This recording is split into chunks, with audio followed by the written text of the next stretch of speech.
ফাঁসির প্রেম যার অন্তরে থাকবে কোনদিন জাহান্নামে জ্বলবে না। এই কথাটা মনে রেখে আমি অল্প একটু কথা আর একটা অংশ আপনাদেরকে শোনায় যায় ভাইরা, কিভাবে আল্লাহ নবীর মহব্বতের কারণে এক যুবক ইহুদি, কি ইহুদির সন্তান, এই ইহুদির সন্তান আল্লাহ রাসূলকে মহব্বত করে। আল্লাহ রাসূল যেখানে যায় পিছনে পিছনে যায়, কিন্তু কালেমা পড়ে নাই। যুবক 14-15 বছর বয়স, আল্লাহ রাসূল যেখানে যায়, যাওয়ার পর আল্লাহ রাসূল ঢুকলে রাসূল পাক সাল্লাল্লাহু আলাইহি সাল্লাম যখন তার নালায়েন জুতো মোবারক রেখে যায়, ওই যুবক যাই আল্লাহ রাসূলের জুতো দুইটা ধরে বুকের লাগে সাইডে রাখে, সুবহানাল্লাহ, এরকম দাঁড়ায় থাকে।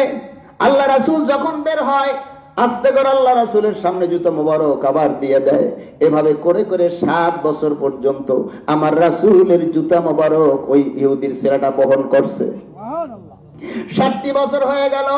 হঠাৎ করে আল্লাহ রাসূল একদিন জিজ্ঞেস করলো, আবু বকর, ওমর, ওসমান, আলী, ও সাহাবীরা, আমার একটা ইহুদি, একটা আমার একজন সঙ্গী ছিল যে আমার খেদমতগার ছিল, ও কোথায়? ইয়া রাসূলুল্লাহ, আমরা বলতে ভুলে গেছি, ও তো খুব অসুস্থ, ও অনেক অসুস্থ। আল্লাহ রাসূলকে তাড়াতাড়ি আমার ওর কাছে নিয়ে চলো। আল্লাহ রাসূল দ্রুত সাহাবীদেরকে নিয়ে বাড়িতে গেলেন। একজন দৌড়াইয়া বাড়ি গেছে, বাড়ি যায়, ও ইহুদি বাবা, ইহুদি যাইয়া তোর কপাল খুলছে, মুহাম্মদ রাসূলুল্লাহ সাল্লাল্লাহু আলাইহি ওয়াসাল্লাম তোমার বাড়িতে আসতেছে। ইহুদি বেদিক হয়ে গেছে, আরে আল্লাহ নবী আসতেছে। ইহুদি হইলেও দেখেন আল্লাহ যারে হেদায়েত দেবে তার মনটা কত নরম।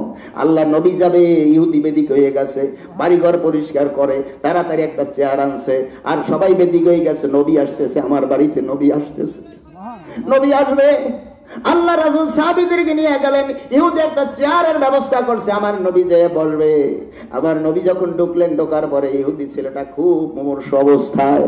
এরপরে আল্লাহ রাসূল গেলেন, যাওয়ার পরে কাছে গেলেন, মাথার কাছে হাত বুলাইয়া দিলেন, বাবা কেমন লাগে?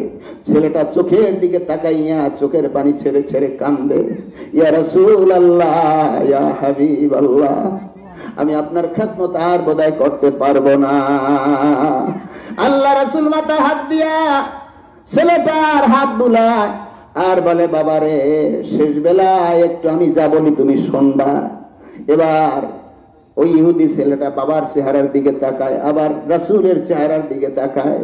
আল্লাহ রাসূল বলে, তাড়াতাড়ি তুমি কালেমা পড়ো। বলার পরে ইহুদি ছেলেরা বাবার দিকে তাকায়, বাবার ডাক দিয়ে কয়, বাবারে আমার দিকে তাকাইস না, নবী যা বলে তাই বল। বলার সাথে সাথে ছেলেটা পড়ছে, লা ইলাহা ইল্লাল্লাহু মুহাম্মাদুর রাসূলুল্লাহ সাল্লাল্লাহু আলাইহি ওয়াসাল্লাম। ইন্তেকাল হয়ে গেছে। আল্লাহ রাসূল কাজে, ও আবু বকর, ওমর, জানো এই ছেলেটা ইন্তেকাল হওয়ার এই আজরাইল আমি দেখি, আজরাইল সে দাঁড়ায় রইছে। আজরাইল আরো আগে তার জান কবজ হয়ে যেত। যখন আমি আসবো শুনছে আল্লাহ ডাক দিয়ে, আজরাইল, আজরাইল দাঁড়া, আমার হাবিব না আসা পর্যন্ত জান কবজ করবি না। আল্লাহ রাসূল আসলেন, কালেমা পড়ালেন, মুসলমান হলেন। এক ওয়াক্ত নামাজ পড়লো না, একটা রোজা রাখলো না, কোন আমল করলো না, ছেলেটা জান্নাতি হয়ে গেছে। জোরে বল সুবহানাল্লাহ। কিসের কারণে ভাই?